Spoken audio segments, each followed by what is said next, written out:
গাড়ির মধ্যে যে টাকা ছিল টাকাগুলো কোথায়? আরে স্যার, আপনি বুঝতে পারতেছেন না কেন?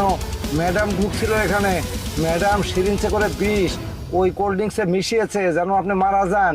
আর এই টাকা পয়সা সব নিয়ে গেছে। ম্যাডাম বলতেছিল যে আমার বয়ফ্রেন্ড আছে, বয়ফ্রেন্ডের সাথে 2 নম্বর গলিতে যাব। আপনি এক কাজ করুন, আপনি এখান থেকে সরাসরি 2 নম্বর গলিতে গেলেই না দুইজনকে হাতে নাতে ধরতে পারবেন। কি বলতেছিস তুই এইসব কথা? তোর মেয়েটার মধ্যে বিষ মিশেছে আর টাকা নিয়ে বয়ফ্রেন্ডের সাথে 2 নাম্বার গলিতে? যদি মিথ্যা কথা হয়েছে তোর কিন্তু খবর আছে, দেখ।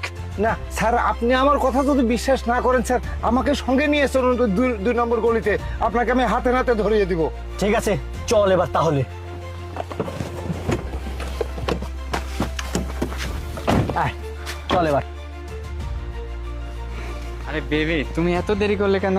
আরে আর বলবে না, আমার স্বামী তো গাড়িতে ছিল, তাই যখন ও বের হয়েছে তখন ওর জুসের মধ্যে ওষুধ মিশিয়ে টাকাগুলো সব নিয়ে চলে আসছি। ও গুড, ভালো কাজ করছো। টাকাগুলো ঠিকঠাক আছে তো? হ্যাঁ হ্যাঁ, যতগুলো টাকা ছিল সবগুলো নিয়ে আসছি।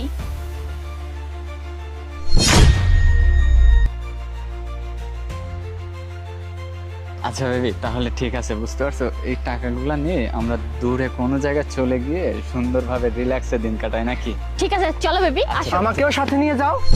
আরে, কোথায় যাচ্ছ তুমি? নন, তুমি এখানে কি করতেছো? আমি এখানে কি করতেছি, তুমি এখানে কি করতেছো সেটা আগে বলো। আমার বন্ধুর সাথে রাস্তায় দেখা হয়ে গেছে। ও, বন্ধুর সাথে রাস্তা দেখা হয়েছে, ভালো কথা। তোমার হাতে এতগুলো টাকা কেন? টাকা টাকা যে ওগুলো, ওরে ধরে তো তোর টাকা তুই নে। আমি দিছিলাম টাকা। হাতে সিরিজটা কিসের? সিরিজটা পরে পরে পরে পেয়েছি। পরে পেয়েছো? বিষের গন্ধ বের হচ্ছে এখান থেকে। কে জানে তোমার বন্ধু এতগুলো টাকা কোথায় পেয়েছে?